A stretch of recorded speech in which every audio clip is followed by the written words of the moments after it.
So one of Marvel's version of Superman is on a suicidal crash collision towards Earth, planning to not only take himself out, but the entire planet out with him, and the Avengers have to stop him before it's too late. Now this is AJ at the Hero Informer, and let's see what's going on. So we initially pick up and see Hyperion in space, just outside of Pluto's orbit, as the comic goes on to call him a bullet aimed at the world, because in a sense he is. He's on a crash collision towards Earth, flying towards light speeds so he can crash into and obliterate the Earth. And because of this obvious grave danger, we see the Avengers in the Impossible City, their new home base of operations, gathered together trying to plan what to do and how they can take him out. Because it's not just as simple as intercepting Hyperion and delaying his course, he is such a small target over the vast amount of space that is, well, space, and going light speeds at that. And the Avengers are going off of very little information. All they know is this Hyperion, or whatever version of this it is coming towards Earth on a suicide mission, so they have to determine exactly where, what, and how he will do it, with him arriving in 5.5 hours with enough kinetic energy to crack the entire planet in half, with Thor going on to say, even a bullet doesn't travel in a straight line, and we're looking for a bullet the size of a man in over 5 billion kilometers of space. This is a task to even test the Thunder God. But just then, we then hear another voice enter the room, and from one thunder being to another, we see it is the mutant Storm, who at this point is being invited by Captain America's Sam Wilson to become an Avenger along with the rest of them. So this means at this point the Avenger team, this version of it, has 2 powerful weather controlling beings. Because as we will soon see, this plan of stopping Hyperion will not only take the Avengers, but the help of some mutants, people from Asgard, and even Doctor Strange in the mystical side. But for now, as we move over, we then see the Avengers, Black Panther, Iron Man, Vision, all being stumped at this problem here. Because yeah, while they do have a general idea of where Hyperion could be and where he's traveling to,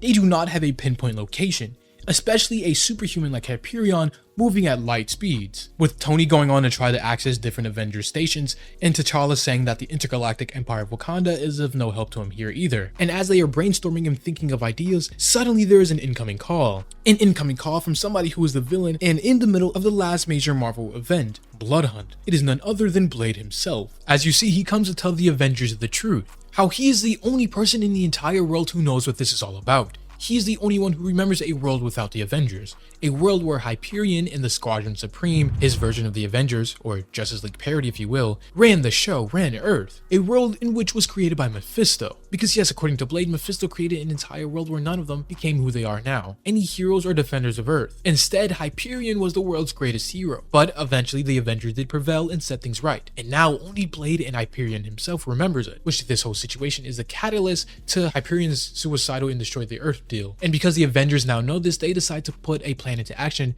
to finally and precisely locate Hyperion. And a part of this plan leads them to Asgard on the Rainbow Bridge, where we see Captain America speak with Thor, because they're going to need help in locating Hyperion. But as this is happening, Thor is dealing with his own issues, which will become a little plot point later on towards the end, as Lady Sif goes on to ask him, have you told them yet? But Thor obviously haven't told the Avengers, as they are now dealing with their own thing with Hyperion and all of that, so that time will come a little later. As for right now, with only 2 hours left on the clock until Hyperion collides with Earth, utterly destroying it, we see the main part of their plan take place, and how they're going to deter and move Hyperion from his destination of Earth. As you see, the Avengers' method of stopping Hyperion are vibranium missiles, because their main plan is once they have his trajectory, they'll use the city's teleports to teleport these missiles through and intercept his path, filling a large space around him with high velocity vibranium shrapnel, which is something he's already known to be vulnerable to. And you might say, okay, why can't he just, I don't know, fly around it or fly out of the way? Well, the answer is he's going too fast, because as he is at light speed, he's experiencing severe time dilation. So would it seem as 5+ hours of him going from wherever he was to now Earth, from his perspective, it would have been less than a minute. So the missiles, which would have been in an instant, won't even register to him at all. Hyperion will die instantaneously. But of course, with this being their only and main option right now, everybody gets in place to finally locate him, as we see the combined might of Storm with fellow X-Men, Doctor Strange and Scarlet Witch using magic, and even some of the forces of Asgard with Lady Sif and Thor behind her, as they pit all of their powerful telepathic, magical, and godly abilities together to finally try and locate him. And with that, they act as one. And of course, with all this power, they are successful. They find him drifting through space, going at light speeds towards Earth, so small and alone.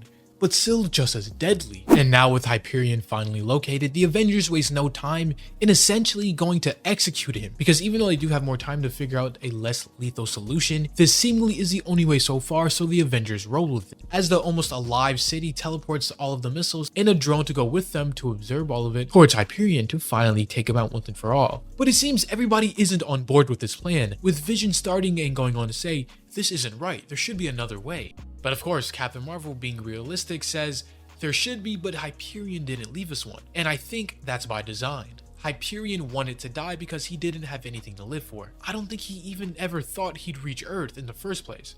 I think he did this to put us in a position where we had to kill him, because we were the only ones he believed could. Which makes sense in hindsight, because if you're coming to destroy the entire planet Earth, the planet with more super beings, more superhumans, more people with galaxy-shaking strength and power than any other place in the universe, surely it wouldn't be that easy. If so, the Earth would have been destroyed thousands of times over by now. But the missiles do reach their target space as they detonate. But before Hyperion makes contact, Vision has an epiphany, because Vision thinks he just cracked the code to solving this a different way, as he goes on to ask the Impossible City if instead of creating just teleportation gates, that it can create an emergency dimensional portal, specifically on Hyperion's location. But this is a scenario that they have already gone through. The problem with this one was, if they sent Hyperion to another universe, another dimension, the gate would not close for a couple hours because the city is still damaged. And if the city isn't able to close the portal, Hyperion could just slow down, stop, and come back through it, and resume his collision course. And this is where the bright idea that Vision had comes in, because he goes on to say, yes, but what if he doesn't want to come back?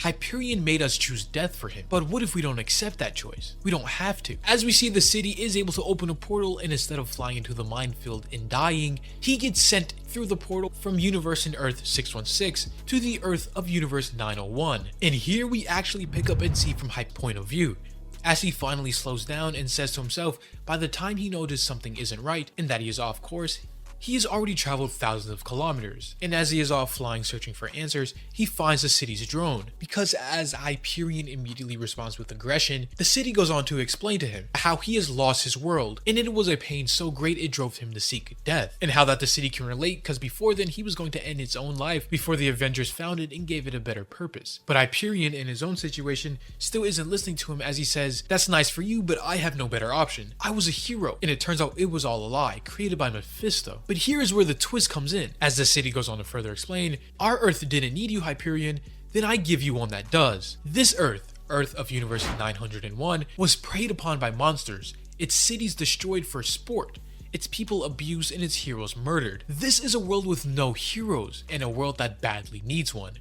As badly as you need a reason to live, you can choose life. Be that hero." Finally giving Hyperion a solution to his conundrum, in a world where he can fulfill his dreams of being an actual hero and savior instead of a lie and a failure. But with that issue all cleared up and solved now, we then cut back to the normal universe 616, where we see Thor and Storm finally having a chat, the two weather-controlling powerhouses of the Avengers team. But you see, Storm isn't fully sold on being an Avenger, not yet. But Thor is here telling her that she should accept the invitation, as they will need her. Because as it turns out, Thor is dealing with his own problems going on in his own comic series, and so he's deciding to take his leave from the Avengers, going to Asgard, being king and doing whatever he needs to do, and not allow himself to be distracted and put the Avengers team in danger. As he goes on to tell Storm to accept the invitation, become once more an Avenger, speak for your people, and ensure that a Thunder God still rides with the Avengers. As we see a new shift in the team lineup, excluding Thor and introducing Storm, as this issue and video comes to a close. If you've enjoyed, leave a like, or subscribe if you're new and like this type of content. As always, this is the Hero Informer,